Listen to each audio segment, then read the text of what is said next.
never imagined my first job as a nurse would be like this. Fresh out of nursing school, I thought working night shifts would give me the experience I needed. Something to prove myself. It wasn't what I wanted exactly, but the hospital was desperate for staff, and I was desperate for a start. The hospital wasn't in the heart of Tokyo where I had dreamed of working, but farther out, on the city's fringes, nestled near the mountains where the urban sprawl met the wilderness. The isolation didn't bother me. In fact, I thought it would be a good way to learn without the pressure of being in a big, crowded facility. Quiet. Uncomplicated. The mental hospital was old, towering over the surrounding area like some relic of another time. The kind of building that looked like it belonged in a ghost story, long hallways, walls yellowed with age, and the perpetual smell of antiseptic and damp concrete. Its exterior walls were cracked in places, the paint peeling off, and inside, the sterile fluorescent lights flickered just enough to make you wonder if the electricity was reliable. My first night at the hospital had started normally enough, though. At 10 p.m., as the day staff was packing up, I found myself alone in the nurses' station, organizing my materials for the night. There wasn't much to do yet, except get used to the quiet and the way the hospital seemed to shift when the sun went down.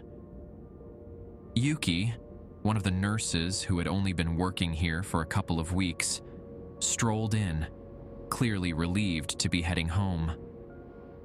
She had the look of someone who was still figuring things out herself.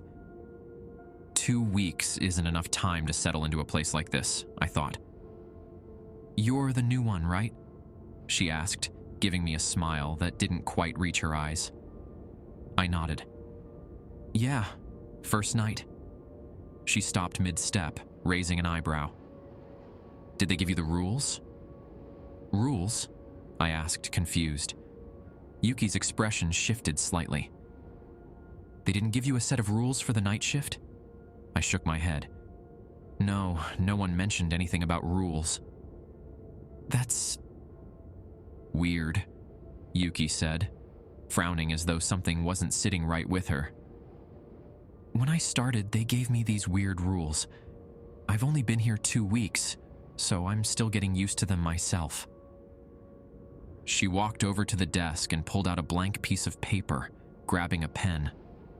"Let me write them down for you. You'll want to follow these."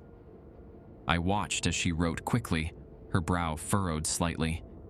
She seemed distracted, maybe even a little uneasy. Her inexperience showed, but she handed me the paper with a serious look. "Follow these exactly, and you should be fine." I took the paper from her and looked at the list of handwritten rules. Rule 1. At 12:45 a.m., make sure the windows in the west wing are closed. If one is open, close it and leave immediately. Rule 2. If you see a patient walking in the hallway after midnight, do not speak to them. They are not patients anymore. Rule 3. If the lights in the east wing go out, leave the wing and do not return until sunrise. Rule 4. If the elevator doors open by themselves, do not get inside. Wait for them to close. Rule 5. If you see a shadow that doesn't belong to you, leave the room immediately. Rule 6. If escape is your only option, be prepared to sacrifice a part of yourself. I stared at the paper, not sure what to make of it. It looked like something out of a ghost story. I glanced up at Yuki, expecting her to laugh, but she didn't. "Is this some kind of initiation thing?" I asked, hoping that maybe this was just some odd tradition for new staff. "No," Yuki said, shaking her head, her voice quieter now. "It sounds ridiculous, I know, but trust me, you'll want to follow them. I've heard things." I frowned, studying her face for any sign of humor, but there was none. She wasn't joking. This was something real for her. "Are you sure this is all of them?" I asked. Yuki hesitated, biting her lip as though trying to remember something else. I think that's everything. I'm still getting used to it myself. She forced a smile. It should be fine if you follow these. Before I could ask anything else, Yuki grabbed her things and left the station, leaving me standing there, in silence. I looked at the clock, 10:20 p.m. The night was just beginning. I folded the paper carefully, slipping it into the pocket of my scrubs. A joke, I thought. It has to be. But something about the way Yuki had looked at me, the serious expression on her face, it was unsettling. The hospital was unnervingly quiet at night. The hum of the fluorescent lights and the occasional distant creak of old pipes were the only sounds that broke the silence. I found myself wandering the halls just to keep myself busy, the sense of isolation heavy in the empty corridors. By 12:30 a.m., I made my way toward the West Wing, the folded piece of paper still in my pocket. There wasn't any particular reason I went there. Maybe I was testing the ridiculous rules to see if they were just part of some strange tradition for newcomers. Or maybe it was the pull of curiosity. What if Yuki was right? The West Wing was empty, as I expected. Its long, dimly lit hallways seemed to stretch on forever, the shadows from the rooms creeping out toward the center of the hall. I glanced into each room as I passed, but they were all empty. Just empty white beds and old medical equipment, unused and forgotten. I checked my watch. 12:42 a.m. My fingers grazed the folded paper in my pocket, and I sighed. Might as well get it over with. I began checking the windows in the hallway. First one was closed. The second one, closed. Third one as well. I kept moving, my footsteps echoing unnaturally loud in the still air. The cold from outside seemed to seep in through the walls, making the air heavy and uncomfortable. As I approached the final window, my breath caught in my throat. It was open. Just slightly, but enough for the cold night air to drift in, brushing against my skin with a chill that felt too deliberate, too personal. I stood there for a moment, frozen by the absurdity of it all. But I shook it off, telling myself that old buildings had quirks like this. Windows didn't always close properly. Still, I felt a strange reluctance to touch it, to shut it. It was as though something wanted it open, needed it open. I closed the window, and the latch clicked with a sound that felt final, like closing a door to something unseen. The silence that followed was louder than the click itself. Relieved, I quickly left the West Wing, trying to shake off the feeling that something had changed. It's just an old hospital, nothing more. By 1:30 a.m., the hospital had settled into an eerie kind of stillness. I returned to the nurses' station, trying to distract myself by checking the security monitors. Most of the patients were asleep, their rooms quiet, except for room 5. The man inside had been pacing back and forth for a while. I didn't think much of it at first. Nighttime restlessness wasn't unusual here, especially among the patients. But as I watched the monitor, my eye caught something else. Something moving in one of the hallways. A man in a hospital gown was standing in the middle of the second-floor corridor. His back was turned to the camera, his body still, facing away from me. At first, it seemed like he was just standing there, lost or confused. His head was slightly tilted to one side, almost like he was listening to something I couldn't hear. A cold sensation crawled up my spine. I grabbed my flashlight out of reflex, but my hands shook as I moved toward the hallway where I'd seen him. My footsteps were slow, hesitant, the beam of light bouncing nervously off the walls as I reached the corridor. When I turned the corner, he was still there, standing in the center of the hallway. His back was to me, his hospital gown hanging loosely off his frail frame. His posture was wrong, his body stiff like a mannequin. He wasn't moving. I couldn't even see the rise and fall of his chest to indicate he was breathing. I took a cautious step forward, then stopped as I heard it. His breathing. It wasn't normal. It was ragged, deep, and inhuman. Each breath came in uneven bursts, almost like gasping, but slower. The kind of breath you'd expect from someone trying to force air into lungs that didn't work anymore.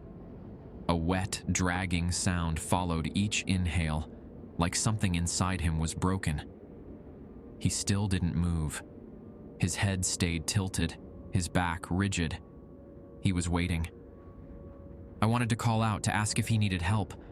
My instinct was to move closer, but then the rule flashed in my mind.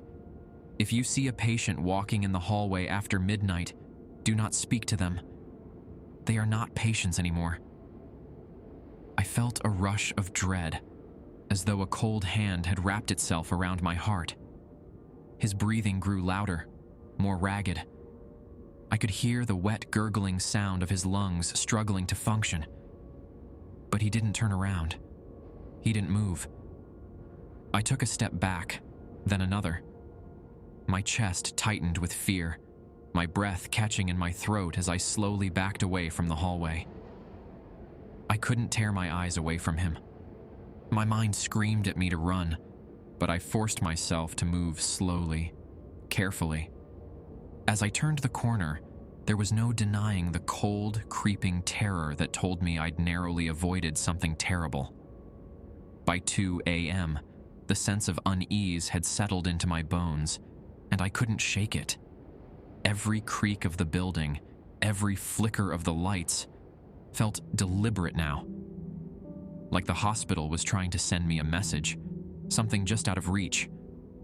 I wandered the hallways again, trying to keep myself occupied, but the longer I stayed, the more the air felt thick, oppressive.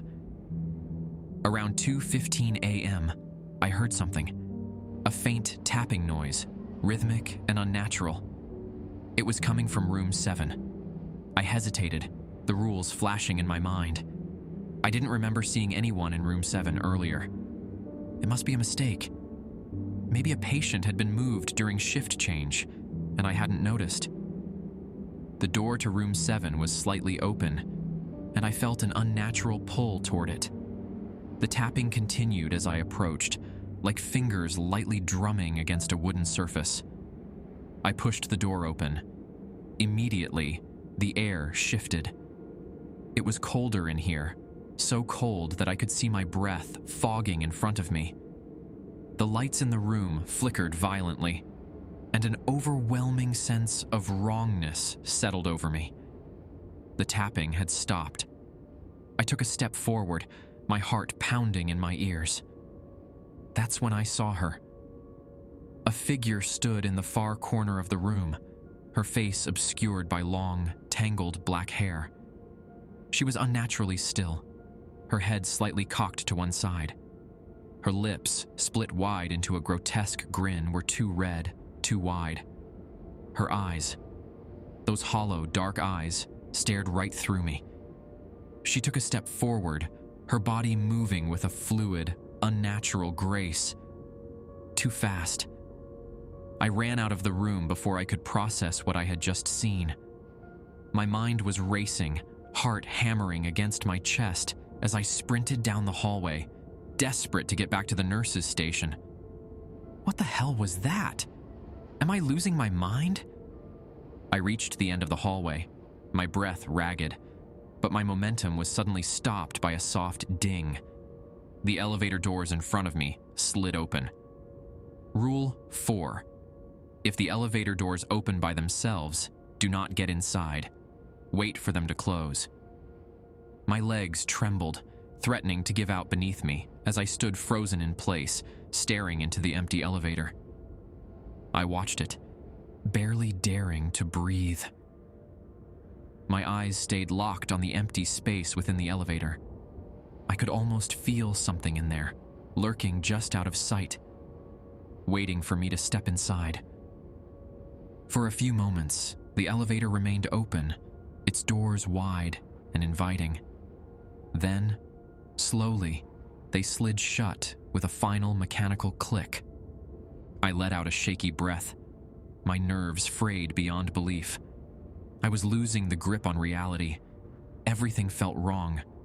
So deeply, impossibly wrong.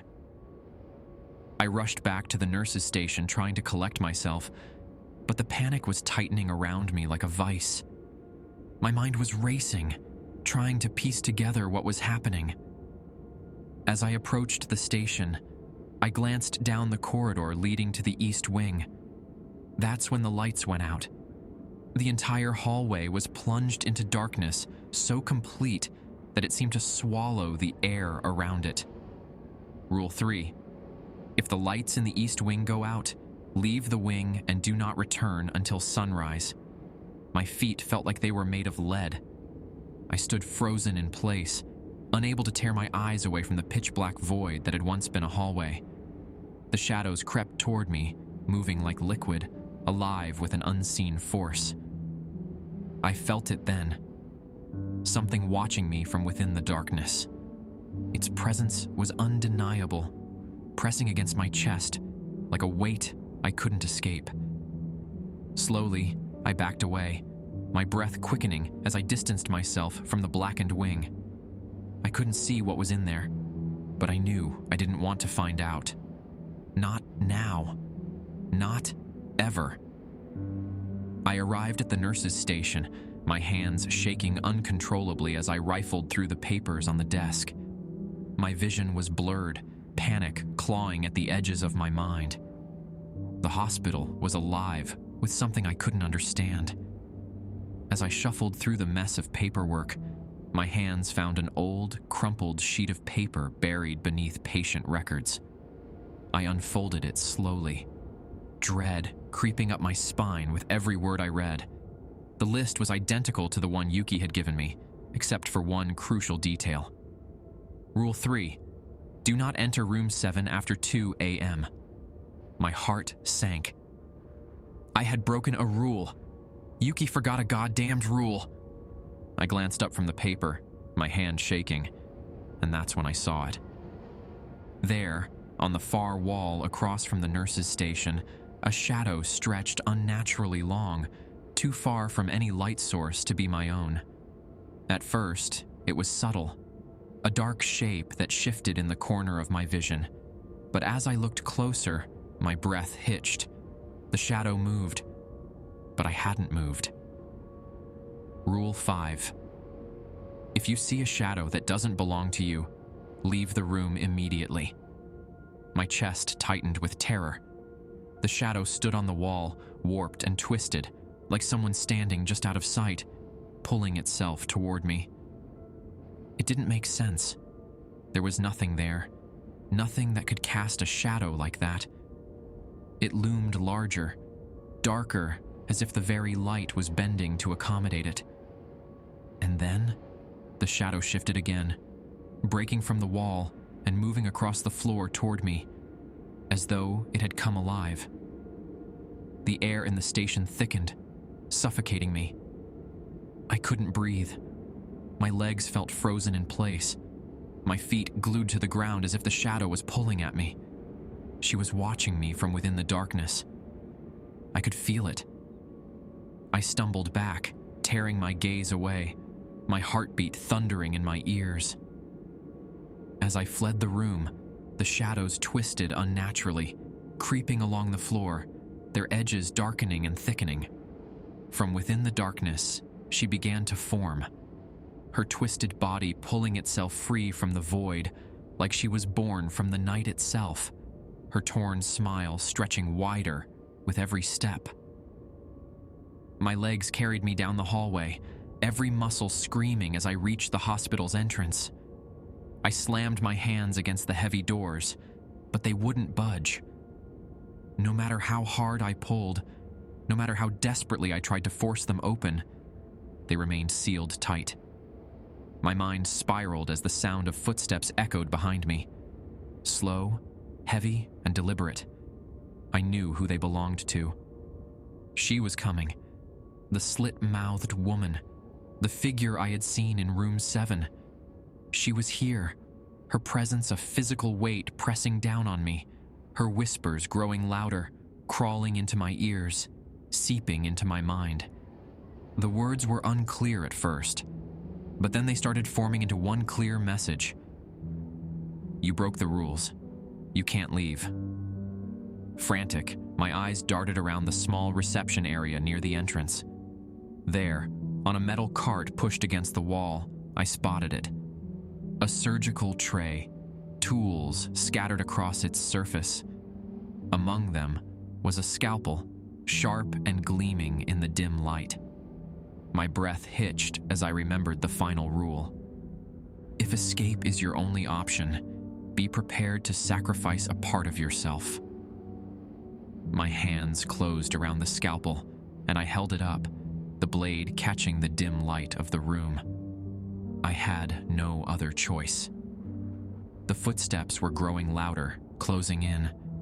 The thought of what she might do to me was enough to push me over the edge. With trembling hands, I brought the scalpel down toward my finger. My heart raced, my breath catching in my throat. Tears blurred my vision, and I bit down on my lip, bracing myself for what had to be done. The blade pressed against my skin, and with a deep, shuddering breath, I made the cut. The pain was immediate, searing, and blinding. Blood pooled around the scalpel, dripping onto the cold floor. I wanted to scream, but I bit down harder on my lip, tasting blood as I forced the cry back down. I had to finish. With one last agonizing movement, my finger dropped to the floor with a sickening thud. The room spun, my body trembling from the shock of it, but I gasped, almost collapsing onto the floor beside it.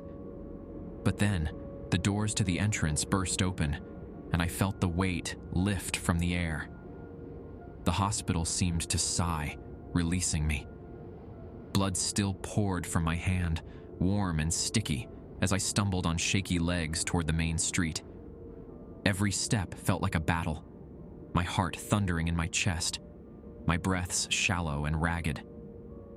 The outside world lay just beyond, a cold, indifferent freedom waiting for me. But as I crossed the threshold, I didn't feel relief. Not at all. I turned back, my gaze lingering on the dark, cursed corridors of the hospital. I had escaped, yes, but I had left more than flesh behind. Something deeper, something vital, had been torn from me in that place. And I knew, with a terrible certainty, that it was something I would never get back.